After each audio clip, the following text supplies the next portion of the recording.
আসসালামু আলাইকুম এভরিওয়ান। আজকে আমি তৈরি করব ভেজিটেবল ফ্রাইড রাইস। তার জন্য আমি এখানে কিছু বরবটি কেটে নিলাম এবং তার মাঝখান দিয়ে বসিয়ে দিব পানি গরম হওয়ার জন্য, কারণ চালটা সিদ্ধ করে নিতে হবে। এই তো চালটা ভালো করে ধুয়ে গরম পানির মধ্যে দিয়ে দিলাম। এখন কেটে নিচ্ছি গাজর, পেঁয়াজগুলোকে কিউব কিউব করে কেটে নিতে হবে। তারপর কেটে নিয়েছি ক্যাপসিকাম আর কিছু কাঁচামরিচ। এই তো চিকেনগুলোকে ছোট ছোট করে কেটে নিয়েছি।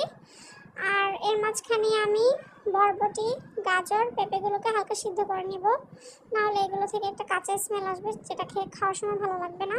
তারপরে তো তেলে কিছু কুচি রসুন দিয়ে দিলাম, এগুলোকে ভেজে চিকেনটা দিয়ে দিব। চিকেনটাও ভেজে নিব। তারপরে দিয়ে দেবো চিংড়ি মাছ, এগুলোকেও ভেজে নিব। তারপরে সিদ্ধ করে রাখা গাজর, পেঁপে এবং বরবটিগুলো দিয়ে ভেজে নিব ভালো করে। এই তো তারপর দিয়ে দিচ্ছি ডিম। এখানে আমি 2টা ডিম ব্যবহার করেছি।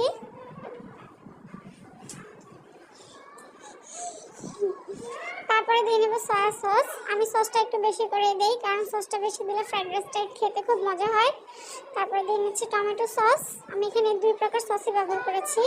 তারপরে নিয়ে নিচ্ছি পেঁয়াজ আর ক্যাপসিকাম, কারণ এগুলো খুব সহজেই সিদ্ধ হয়ে যায়। তারপরে চালটা অ্যাড করে নিব।